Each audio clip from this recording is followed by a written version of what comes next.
Well, hello, everybody. I am so excited that you could join us again for our Meet the Authors. And today I'm going to be interviewing that very nice lady you see on the screen, Nadine Fruin, who is the author of this amazing book, The ICT Malaise. And boy, get ready because it is action-packed. Hello, Nadine, and welcome. Good afternoon. Hello, Deborah. It's good to see you. So in full disclosure, Nadine and I have worked together for a number of years. We worked together in the Lean IT Association, where she was our master trainer of that. And she also did training with ITpreneurs in the past, which is one of the parent companies of DAZA. So we're thrilled to have you here, particularly in this new role as author. Thank you very much. So why don't you? Very happy I'm here. Yeah. So why don't you tell the audience a little bit about yourself? Okay. Well, I've been in the IT world, I should say the service management world now for a long time, over 20 years. I started at a service desk, or in those days it was called a help desk. So I'm bottom up. I really enjoy working in service management environment, and I've been in all the roles. So actually the book reflects the different positions and projects I have done. Mm-hmm.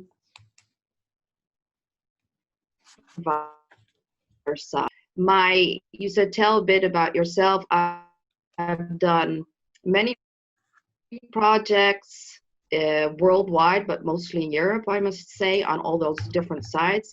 My specialty is actually management of organizational change. That's what I've studied, and that's also the way I look at companies with change and transformation projects and phases that you have within companies.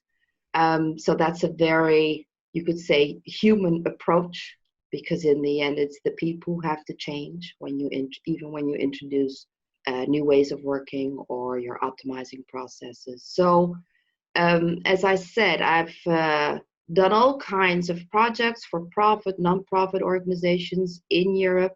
I teach as well. I give a lot of trainings, and I actually enjoy doing the combination of those two.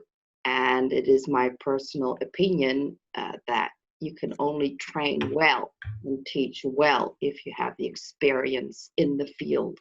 So I like that combination.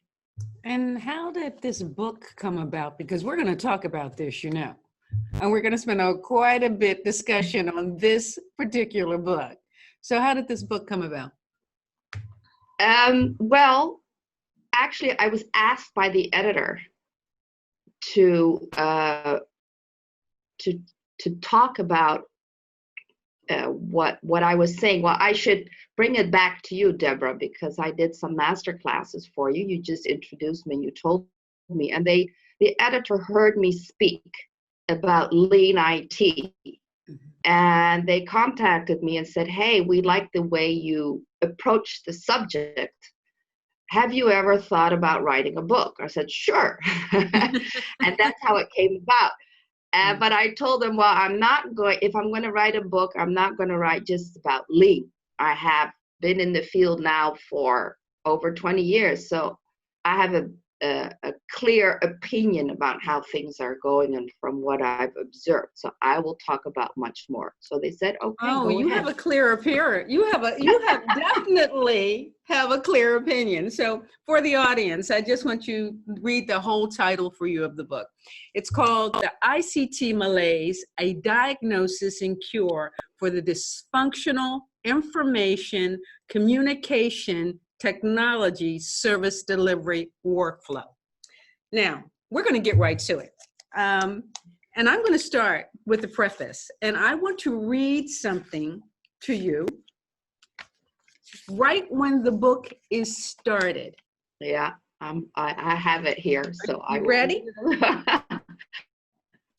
You write, everything ICT related is considered special, magical, full of promise and opportunity. With the help of ICT, we create a better world We are more efficient, more productive, and happier.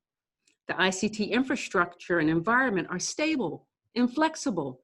There are few service disruptions, and I see projects that are an example of skill, organization, and great management, right? You asked the question, right? Right. And then comes the, in reality, ICT is an unedifying state on all fronts. It is clear that ICT has evolved from having a supporting part in the businesses to occupying a major, if not core role within any kind of organization, whether profit or nonprofit. The rapidly succeeding technological developments and innovations with associated financial implications have led to outsourcing ICT functions to companies specialized in the provision of products and service, the service providers. The word service provider implies a service that's provided to someone. It's a very positive ring to it. The customer receives services and is satisfied, at least considering the ad infinitum repeated mantra of customer satisfaction. We assume and presume they are satisfied, but it couldn't be less the case. The pow, the ouch, and then you say, if the ICT department has internal customers, they tend to be viewed by the customer as an expenditure, a black hole that swallows up funds and seldom delivers the quality service their colleagues expect and hope for. The external service provider is considered a necessary evil with a limitless appetite for trouble and an equally limitless appetite for money to solve the trouble they created themselves. So, oh my! My. Yep. All right, ma'am. Explain yourself. Where are we going with this powerful preface that caught me at hello? Well, it's clear from the preface, and of course the rest of the book that goes into detail, that I'm not very impressed and actually happy with how we, and I consider myself then part as the service provider, because very often I am part of a service provider organization. Mm-hmm. So I'm not happy about how we are doing. And I think we could do much better. And there are a lot of publications, and we speak a lot about service provision and customer satisfaction. Yes. And that we're doing it pretty well, and everything is going fine, and we have all these methodologies. And from my experience, and also the research I have done, it's that not just my experience, we're not doing such a great job, and customers are not very satisfied. And that can be not satisfied because of the quality of the service they are treated, what they have to pay, and there are always issues, and they always have to call the service desk because there's something is going on. They can't reach the right people. So you could say, well, is this frustration speaking? No, it's not frustration, but what I've intended to do with the book is look with a clear view at how we, and I consider myself part of it, on the service provider side, customer side, and I've also been on the supplier side, how we are doing things together. And since IT has such an important role in our lives, in companies and private, we should do much better. So I'm saying, shame on us. I mean, how long have we been around? We could do much better. So that's what I'm saying. So that's what I loved about this book. I love the fact, and we're going to get into it, but I love the fact that it's so filled with passion and your real world experience and your brutal honesty of how we can and should do better. So now I'm going to flip us over to chapter 1, because in chapter 1, you talk about the sorry state of affairs. Yep.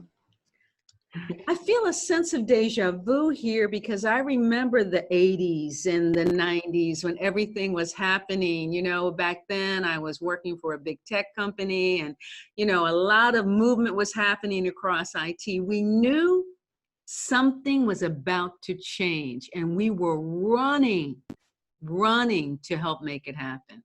Tell me a little bit about how information makes the world go around, the type of methodologies, models, and frameworks. What were you trying to get at with this chapter? Well, chapter 1 you could call the diagnosis. So of course in the preface I said it's not going well, but then I have to specify, of course. So the sorry state of affairs in chapter 1 is, you could say, it's the diagnosis of how things are at within service providers organizations, within customer organizations, the relationship between those two, but also within the supply organization and their relationship with service providers. So I always look at the three parties. To understand where we are now with service provision and the dynamic that exists within these three parties, these three types of companies, it's important to understand a bit the history of how IT came about. So that's what you were saying, the 80s and 90s, and what I describe in the book. And it is the way you said. It was magical and it was exciting and everything was new and it was fantastic and it made our work easier and so much was possible. And what I tried to do is show high level, because that's not the intention of the book, but a bit the history. Right. And what it actually comes down to is, and this goes not just for IT, but with a lot of new developments, it starts out with the beautiful aspects and the use of, in this case, IT or ICT, communication technology, and how it evolves and how it can evolve into abuse and the loss of control. And what I try to show in chapter 1 is a real diagnosis of how we went, what the history, what that looked like, and that explains where we stand now. Because if I say now things are not going well, then I have to show how we got there. So that's what I do in this. And the shift, and I think we'll talk about that in a bit more detail, but the shift of being, at the time, we felt we were going to change the world. And it was an exciting time in tech. And in the book, you see that we really shifted from maybe some of that, doing the greater good, harnessing technology for real transformational change, to where we're kind of going today. I would say going today, where we are today. Where we are today. Yeah. Yeah. So one of the things you also talked about was in the book, you talked about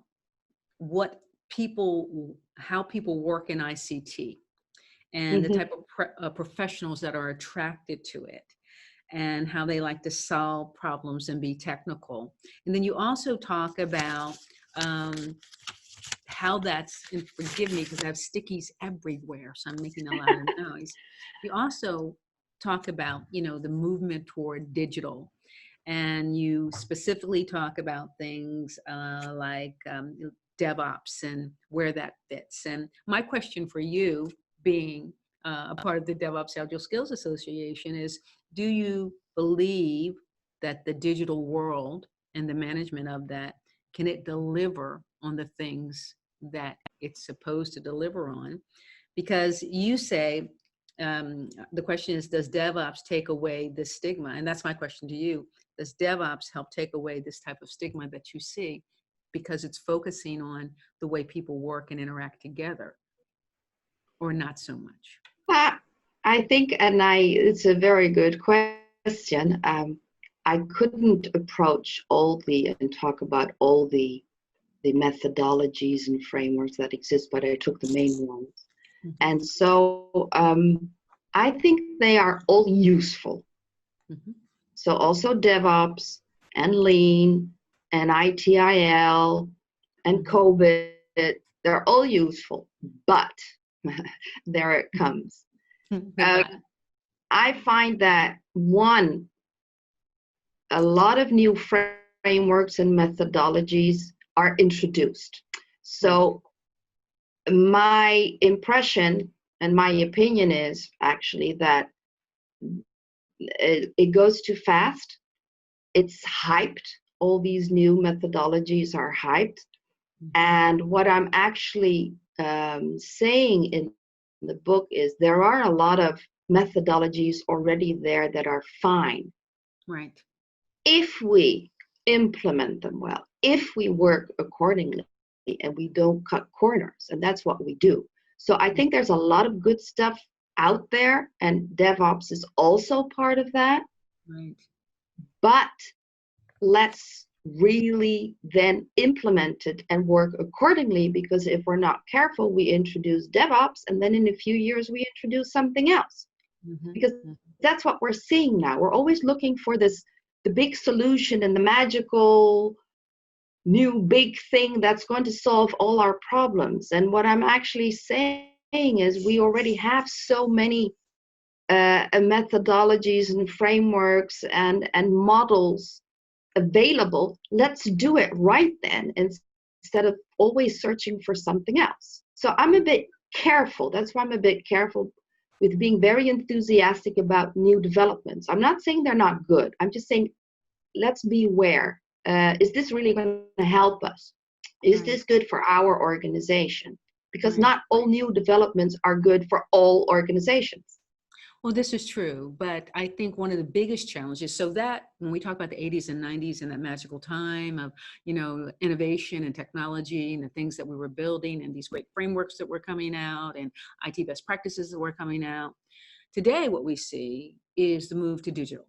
And the fact of the matter is existing enterprise organizations need to move to digital or they will be out of business. Point out. Why? Because of you and me. We're consumers. We like the flexibility of our mobile devices. I had one here somewhere and I think Pim took it away. We like the flexibility of these mobile devices. So companies have to make that move and change. But from an ICT perspective, are we kind of losing our way to make sure that companies can do that successfully? What is your opinion? Dana, I would like to answer that because it's always presented as if there is a development that we cannot stop, and that consumers are asking for that development. And I don't agree with that. We're not asking for all these new gadgets because we don't even know about their existence. I think really, I'm going to be the way I write my book, I think that's a farce. And I actually mention it in the book. There is an enormous push of products by producers who want to make sure that we buy their stuff. So, well, it's called obsolescence of desirability. I talk about it in the book. So they are creating the desire that we want to have those new things, and then supposedly we ask for it. And really, that is nonsense. Well, apart from that. But let's talk about this. Let's talk about this. This is a good point. This is a good point. Yeah. I think that we as consumers are groomed to want new things and new technology. Yes. Why do you think that big data is so important? Why do you think that having access to our information and building, ads that speak directly to the things that we're interested in? It is the fact that as consumers, we are groomed for that, but also some of this technology has enhanced the value of what we do, and we enjoy it, and it's convenient. And if you take a look at how it has infected some industries, like the retail sector, for example, that couldn't innovate quickly enough, you keep hearing about stores that are closing their shops because they can't deliver the products and services that are convenient, that we want. Easy access. Right now, Hudson Bay here in the Netherlands just announced that they are closing their doors. So there is an impact on industry, and it is based on the things that we look forward to. But my question for you, getting back to what you feel and how you feel the industry is being impacted, is it, and you talk about the CIO in the book and the role of the CIO and how they're changing. How do you see organizations that are trying to move to the new IT way of working? How do you see the role of the CIO maneuvering all of this stuff that we talk about, that you talk about in the book, Yeah. in terms of alignment, in terms of making sure that their companies stay relevant? Yeah. How do you see that? Well, it's not easy. They have a very difficult role. The CIO has a very difficult role. And I agree with you that, of course, these developments and these digital transformations is not something that you can stop. So that's not what I'm saying. What I am saying is not all developments have to be adopted by all kinds of organizations. So that's where the role of the CIO comes in.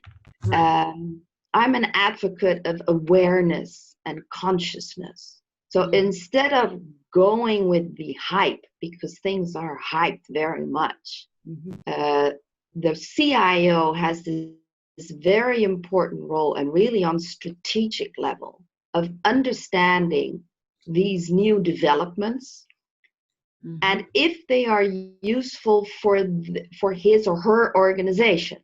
Not everything that's being put out there is important or relevant, and you can already make a difference between profit and non-profit. There's a big difference there. But even all profit organizations, they don't all need the same thing.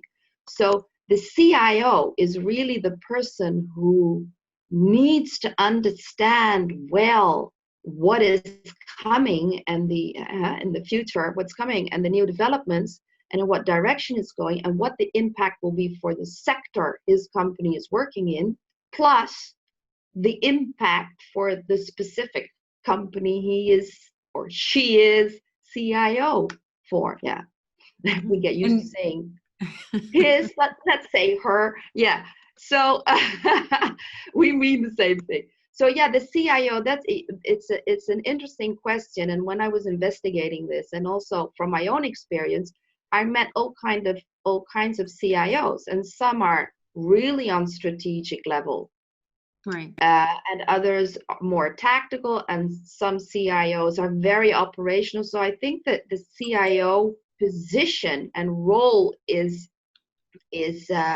evolving, and I think a lot of CIOs are still searching a bit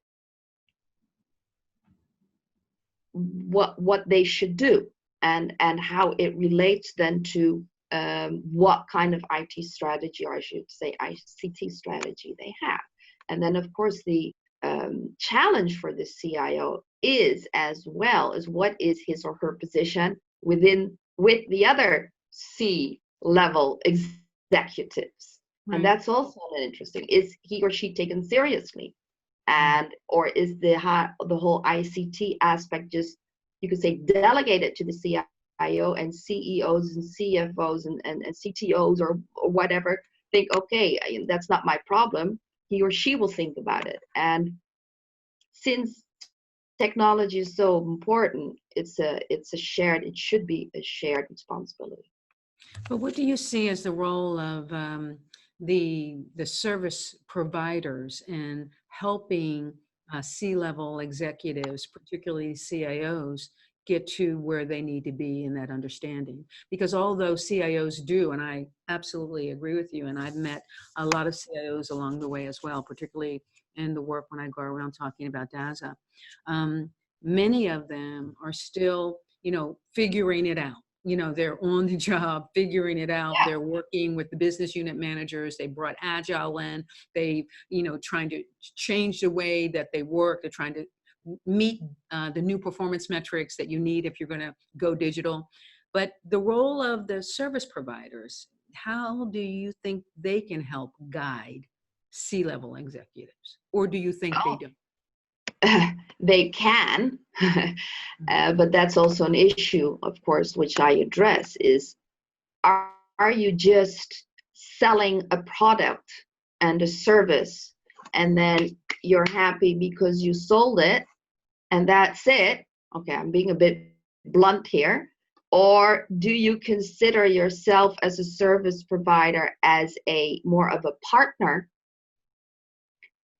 to your customer or for your customer? And it goes back to, or it comes down to, I should say, it's not just business. Do you really care? Do you really care about your customer? We talk about customer satisfaction. And I think, do you really care? Or is it just, I sold my product and then, okay, and then we report, and with the KPIs and report. I find that a lot of service providers just don't care enough.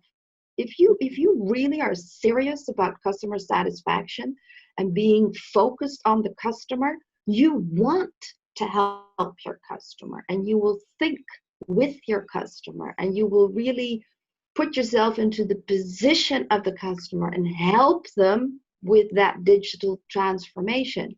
And that means that you also sometimes say no, or maybe this is not a good idea for you, customer. And I don't see that enough. I see a lot of service. I know there will be service providers out there who are like that, as I described. But I just see too many service providers just saying, okay, we've got the contract, we sell the product, period, or the service, and they don't really care that the customer is serviced well. No, I know hear that's you. quite a statement, but But you give an example in the book around the EU, the General Data Protection Regulation, and then you talk about companies scrambling. They knew about it since April of 2016. They left it to the last minute, and the impact. You want to talk a little bit about that and your view? well, for me, that is an example of. Sorry, Deborah, what were you No, saying? I felt that a very interesting point that you made, a very poignant point. Well, I highlighted that because it is so important and so relevant and impacts everybody that I found it incredible and quite, well, inconceivable and also shocking that so many companies left it to the last moment, because it indicates that you don't care that much about data protection, and you don't care so much about privacy, and you care when you speak because it's politically correct, but in action you're leaving it till the last moment. And so that's why I use that example to indicate, do companies really care about data protection? Because that is being customer focused, and that is caring, and that is realizing that, hey, we as a service provider also have a big responsibility there. And very often I find that and with this example, they are not taking that responsibility, and that's serious. That's a serious matter. It's complying with GDPR is not just a thing on paper. That's crucial. Right. No, absolutely right. And I think that you saw a lot of companies scrambling to catch up because maybe it's that they didn't really understand the impact of what it was. Maybe of course, you have that as well. Balls in the air, but no, you're absolutely right. Moving to that, and it is so important to protect yours and mine personal. It's ours, huh? Big stuff. Yeah, it's absolutely ours. So let me move along with you and talk a little bit about chapter 2. And I must tell you, I love the title of this chapter. It is called the Hallelujah Anglo-Saxon Capitalist Model. And then it goes money, money, money. But what do we do for the customers? Winners and losers, us and them, not humans, but human resources, stupid. Doing the right thing right the first time. Tell me about where we're going with this, and it's a very compelling read. Well, as chapter 1 is, you could say, the diagnosis of the current state of things. And chapter 2 is going to the cause, the origin of the state that I described in chapter 1. And the whole dynamic that you have between service providers, customers, and suppliers is, or you could say, it comes down to money, money, money. So it's the economic model, the capitalist model, that as we have made it as it is today, where, again, to put it bluntly, but where producers or big tech companies push products and services and create that desirability, and this ties into the obsolescence of desirability and of quality, because products break down, with the intention that consumers have to buy new products very fast, and that is created that way because producers, big companies, want to make money. So, and that is defining the dynamic between service providers and customers. So what I talk about in the second chapter is what is causing relationships between service providers and customers and suppliers. What is creating a miscommunication and not being able to really provide customer satisfaction is because the source, the basic source of why we do things in a certain way is crooked. And that's this economic system, capitalist system we have today. It's not about quality anymore. It's not about producing or offering quality service. It's about doing it as fast as possible to make money as fast as possible. But that's a bit harsh, right? Because I think a lot of companies out there are producing quality products. I buy a lot of quality products that I'm happy with when I bring home. But you're right. How long do they last? How long do they last? There's a lot of research on obsolescence, and I'm actually surprised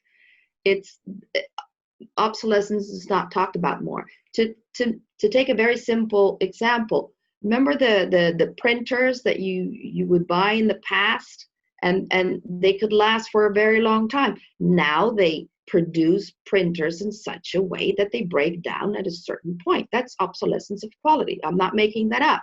That is well. Listen, I grew up in the 80s and 90s, and there was a commercial around the Maytag repairman, and he was the person that would repair products, and he was always there, bored, looking at the phone, waiting for it to ring, and the idea was it never broke down.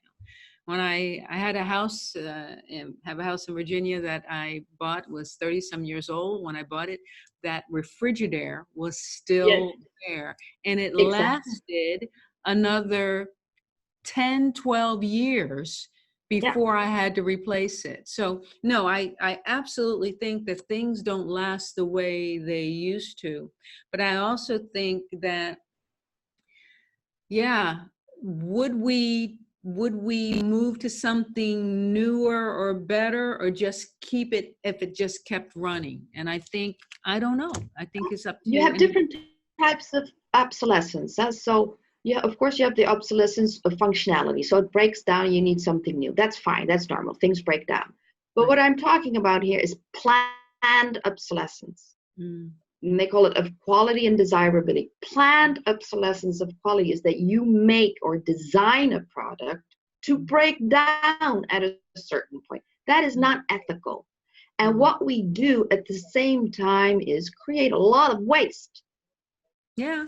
And that's a problem. So we're creating a lot of waste because we we plan and design and make products that are meant to break down, so that we consumers run to the store to buy something new. Why? I mean, that's just, or why? I know why, because producers want to make money. So for me, that is, well, not for me, it's not ethical. It's not ethical. We can't do that. And planned obsolescence of desirability is the same thing.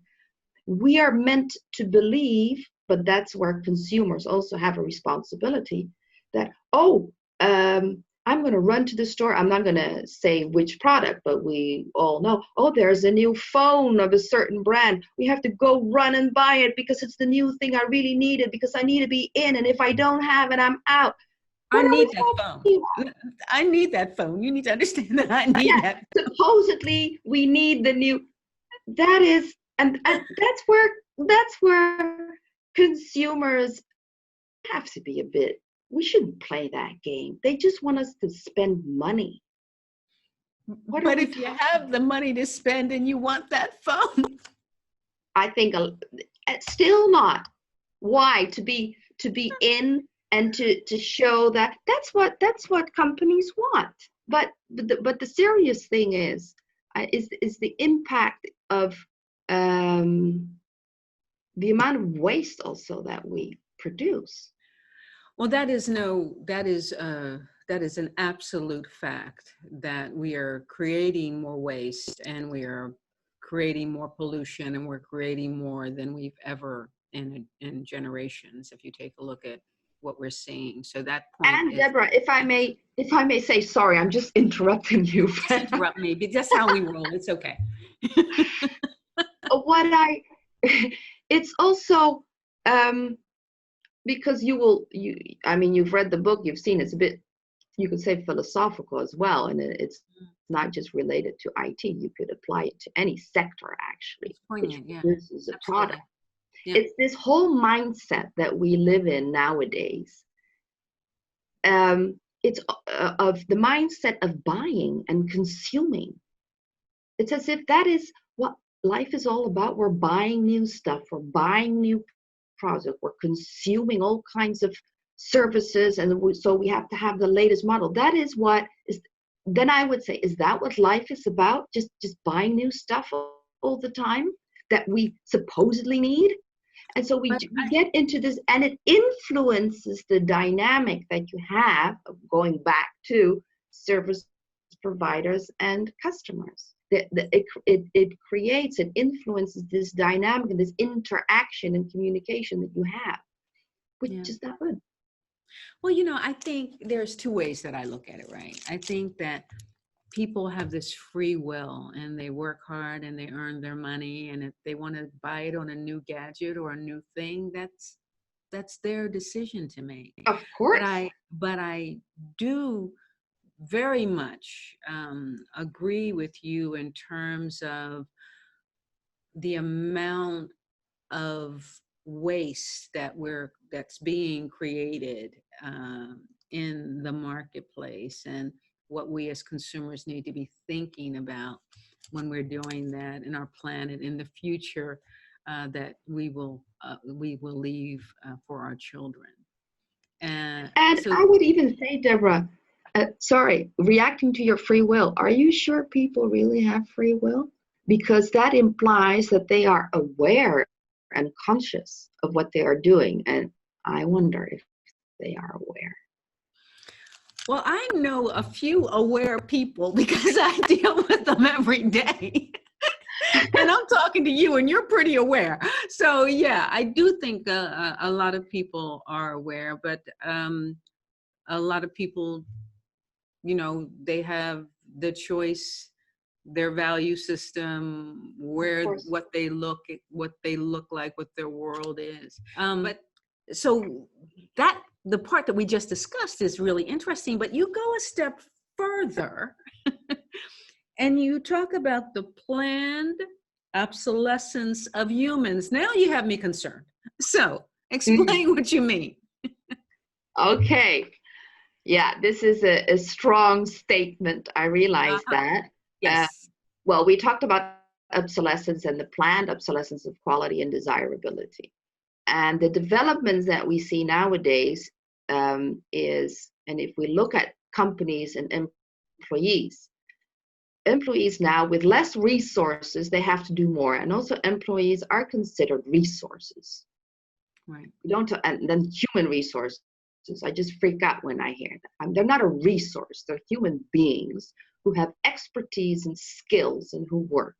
So we see that these resources, for companies, it's very comfortable that they are treated as a resource. They're a thing that you can move around and they should just perform. And this ties very much into the development of artificial intelligence and why that is so interesting.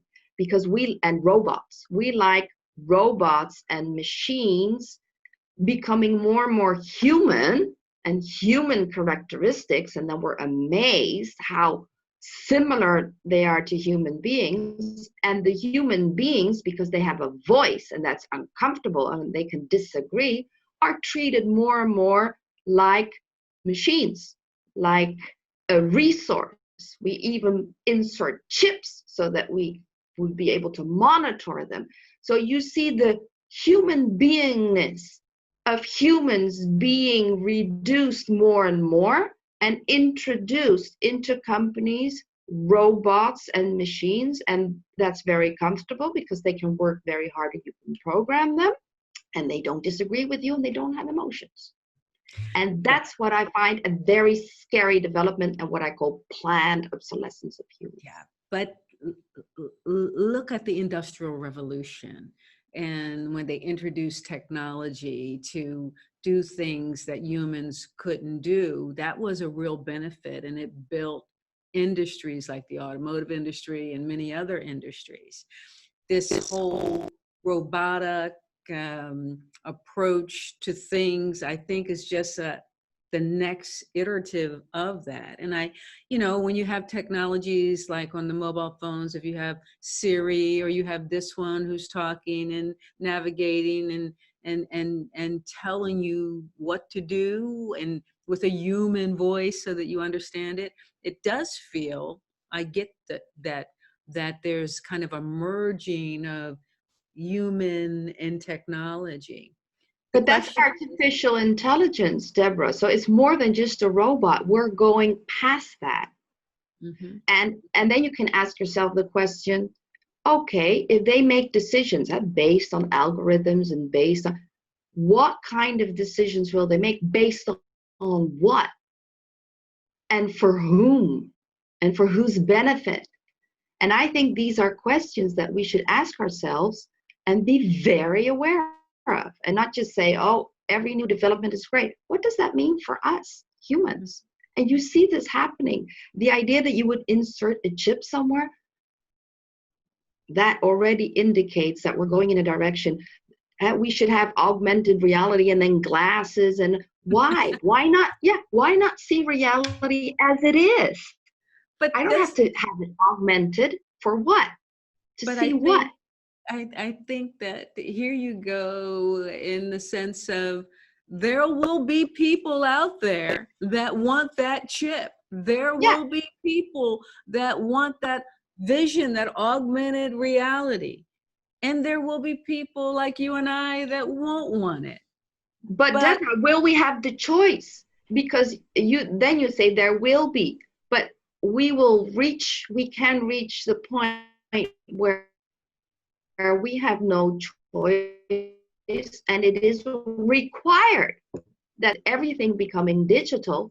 When you want to park somewhere, you have to you're being tracked constantly for everything. I wanted to talk to you about, picking on my OV chip card here in the Netherlands, by the way. So why don't you tell me why you think my OV chip card is dangerous stuff? Yes, why? The principle is that every human being has the right to move about without anybody knowing, and without being tracked and being filmed, and without his or her movements being registered. So the OV chip card is you you charge it. So they can link that card with your number, bank number, or how do you say it in English? Reckoning, your bank number, yeah, The your bank account. bank number, right? And then you travel and you use the card and you get on the bus or the tram or the train or whatever, and then you use it, and then when you get off, you use it. So they know exactly where you get on, where you get off, how often you do that per week, per month. They know where you go. And then you can say, well, they don't use that information. Of course they do. That information, if that is available and stored somewhere, you bet it's used. And it's either used, yes. I think we should not be naive. It is used. And if not, it's stored somewhere and it will be hacked and it will be used. Well, but I think there's a lot of information. Yeah, it's none of their business. You know that. That's already out there about us and the way we travel, because we've been using, personalized cards forever. People have our information. They know what we buy. They know the things that we like to eat. It's all big data. It's all information that allows them to target things that we as individuals would want to take advantage of. But everything is linked now. Everything is linked. And it's the principle that is wrong. It's not ethical. That information is used. And it's none of their business where I get on and where I get off and how long I'm parked somewhere and with which car. And I find it troublesome if we reach the point where we find that normal. That is not normal. Well, people always can choose to stay off the grid. You can they can hardly choose to do that. If you get on the trams in the Netherlands, you put your money in, you get a ticket, and that's how you travel. It's the folks that decide for convenience. They want to have a subscription.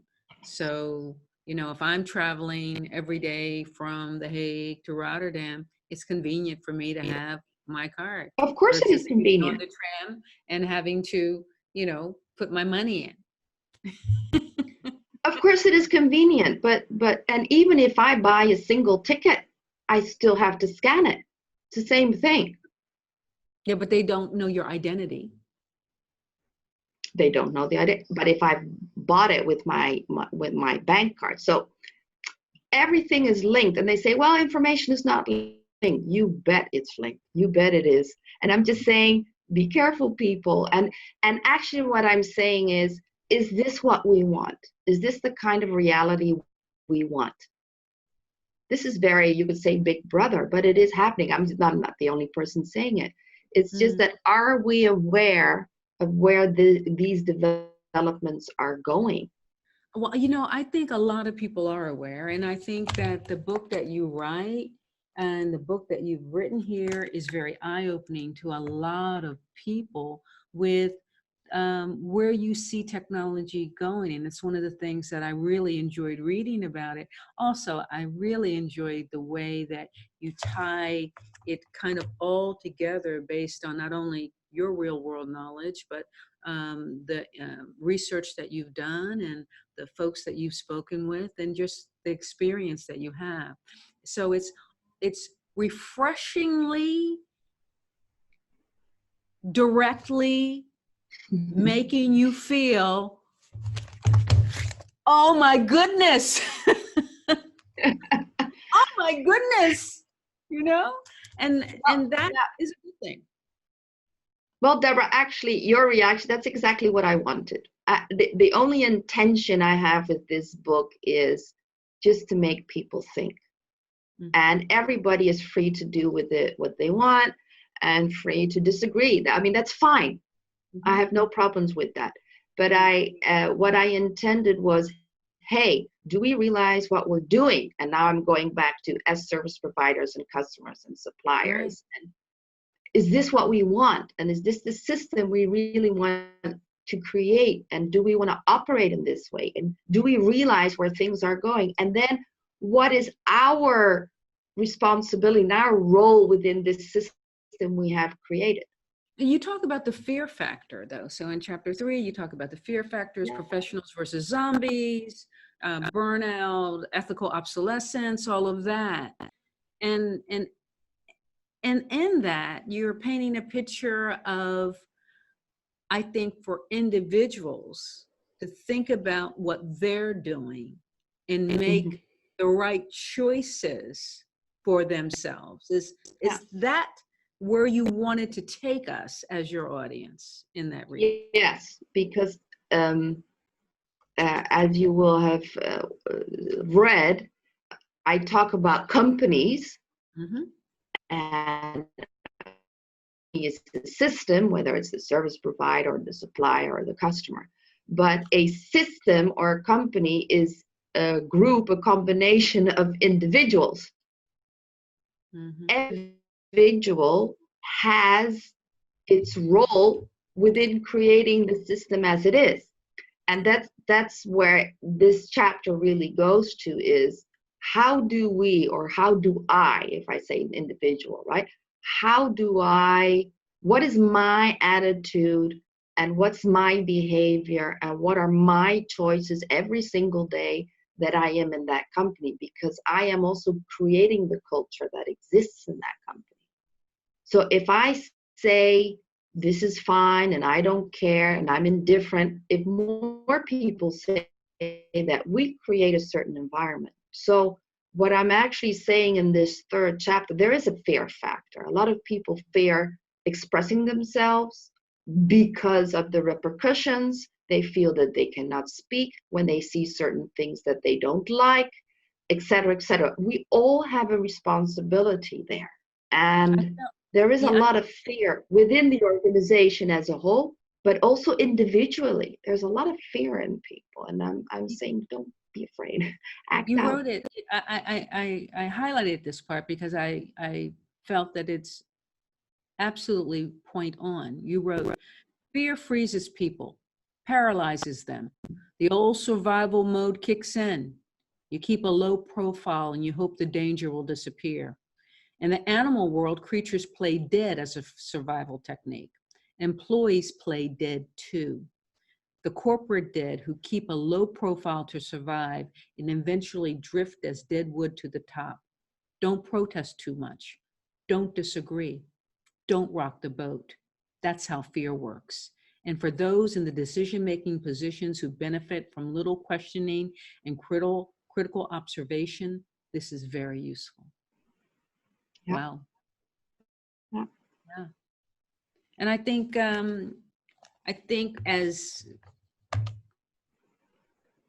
people that have careers, people that have jobs that they love and that they care about, I think the whole staying true to yourself and your integrity is extremely important. Having a voice in times when you see things are not going where they should be going, and speaking up. That is the duty that I think we should all have as we go about our professions. And that's not just IT, that's everywhere. And IT people, you mentioned it before, they work in IT because they like, if you look at the really technical people, they like solving things and delving into it and figuring it out, and they just want to do their work well. I mean, we're all professionals here, so if we as managers on whatever level, but especially on strategic level, because you're accountable and ultimately responsible, we should facilitate that. If we want to be a company that is successful and have high performance, enable those professionals to do their job and do their thing. And we need innovation and creativeness nowadays. Fear to speak up does not help creativeness and innovation. It keeps it down. So because we read a lot about innovation, it's also important, and disruption, and I think, all great. but are we facilitating the innovation and creativeness in companies? If there is a fear factor and people do not dare to speak up, what kind of culture do we have within a company? Well, that's one of the things that we talk about all the time right now is culture, and how difficult it is to change culture. But you can change behavior, and then the culture will change. I mean, and I think that's a lot of the roadblock we see today in tech and with people working in tech. You know, having spent, like you, the bulk of my whole career, I love tech. I love everything about it. I'm not one of these people that's a programmer, but I have touched every aspect of tech in this career that I've had, and just like you, love it. And that's why I'm happy about this book. I'm happy because it is in your face. Everyone, this book is in your face. But it is really worth the read. Now, you take me through a lot of different stages in the book. First, understanding how ICT has changed and how IT is kind of changing. But I believe it's always been a money play. Big tech companies became big tech companies because they brought value of products and solutions that people wanted to buy. That hasn't changed.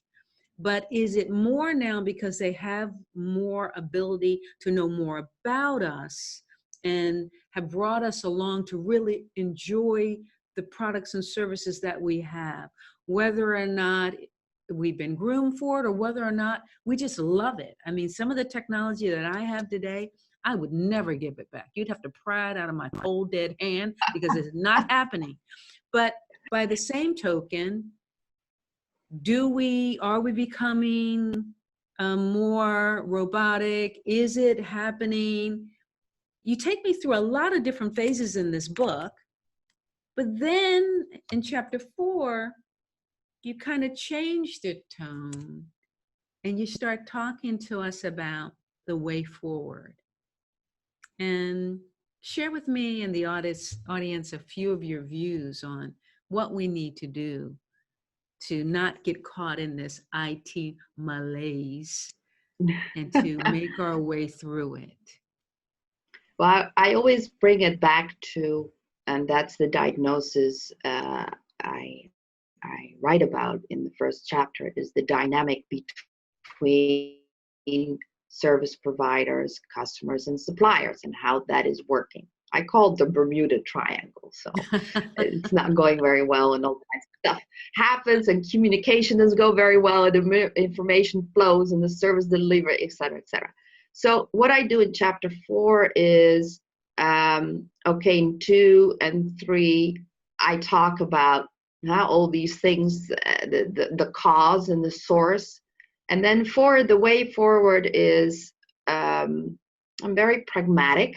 And I certainly believe, because we can change things, because if we decide as human beings we want to change things, we can. It's in our hands. We just need the will to do it. So in chapter 4, I talk about the direction we could go in to change certain things. And it has a strong, I would say, also ethical and moral aspect to it. But tying it into what we were just talking about is in chapter 3, the fear factor. I talk about things we can do to improve the culture within an organization. And I really address top management there, because this what you mentioned about culture, it has been clearly shown that culture is defined by top management. And if they practice what they preach, then you get a certain culture. So if there is fear within an organization, fear to speak up, I'm using this example because of the fear factor, of course, that's top down. So top management has a big responsibility, but that also means that they can, if they want, change a lot of things. And it certainly means that the communication flows between strategic, tactical, and operational level should flow. And that's this alignment. And there you see a lot of misalignment. And very often strategic the strategic level is a bit isolated, and they will delegate down to tactical and operational level. A lot gets lost there. So what I talk about in chapter 4 is how you can improve that, and it is strongly related to the human aspect of doing things, and paying attention to the people in your organization and how they're operating, and how you can facilitate a culture that enables you to achieve the performance that you want, the results you want in your organization. And I also mentioned there that a lot of organizations have, talking about culture, are traumatized because of all kinds of developments and things that happened in the past. So again, chapter 4 is, if you are, or when you are aware of the fact that trauma is present in your organization. For example, if people were fired, were let off because of problems, that's traumatizing. Yes, of course. Don't underestimate what that means for the rest of the organization. So then I come with practical examples of how you could handle that. It actually comes down to, in a nutshell, is a more psychological and approach to what you do. I find, my very personal opinion, I find the psychological knowledge wanting in management on high levels. There's a lot of ego, and I find it's not enough self-awareness and not enough knowledge of yourself. Because if you have knowledge of yourself and you understand your psychological world, then you will be able to understand the people who work in your organization, and then you will be able to understand why you get a certain dynamic. There's a lot of ego going present, and it's creating problems in how we treat our colleagues, our customers, our suppliers, etc. So my focus is very much on our own psychology and how that works and how that influences the culture. And if we don't change that, we can introduce a new framework that's not going to help. Well, you break it down very nicely in the book, and you use practical examples that people can read and understand how to move forward. And that's what I really appreciated about this chapter. So it's not just talking about what the problems are. The book is actually giving them a practical guidance and steps that they can take. And you have a lot of illustrations in the book and a lot of really good examples of how they can get from where they are today to where they need to be. So I really, really like that, because I felt I was on a journey with you, and some of it I didn't like in terms of, is this true? Am I going to be replaced in the near future? Will they know every single thing about me, and how do I do that? To, we have choices of how we live our life. We have choices that we can make. And that comes down to us as individuals, as individual consumers, as individuals that utilize these products and services, and in the companies that we work for. We can stand up, have a voice, not be afraid, not become a zombie, and just say no, right? Yeah, and that's, to give a practical example I have in the book. For the people who know lean IT, we talk about the types of waste. And so what I did there is I took the same types, but I gave it the psychological component. So I talk about psychological waste, but based on lean. And I think that if we address those issues, and if we understand ourselves better, we will be able to understand others better. And that's from individual to individual, but also from company to customer. Yeah, company to customer. Absolutely. Love it. Yeah. And then finally, the conclusion. We talk about what are we not doing? Well, what are we avoiding? And then for me, the hallelujah movement, my hallelujah moment in the final paragraph of the book. So your conclusions after writing such a real passionate, open, at times brutally view of where we're going in terms of ICT. And you ended off, in my opinion, hopeful for us. I am. I wrote it the way I wrote it because I care. I really care. And I think that we can do much better, and we should do much better. Yeah. So that's why sometimes I'm pretty direct and brutal in your words. Yeah, we can, and we must, because IT is so important. So if we want to change things, we can. You know, but for me, it was such a refreshing voice. It was such a refreshing, I read so many books, and it was just a refreshing voice for me to pick up a book and in the first page feel my emotions that I wrote down. Ow, ouch, oh my. I loved it. But the part that also left me in my hallelujah moment was this last part of the paragraph, the last closing on page 189.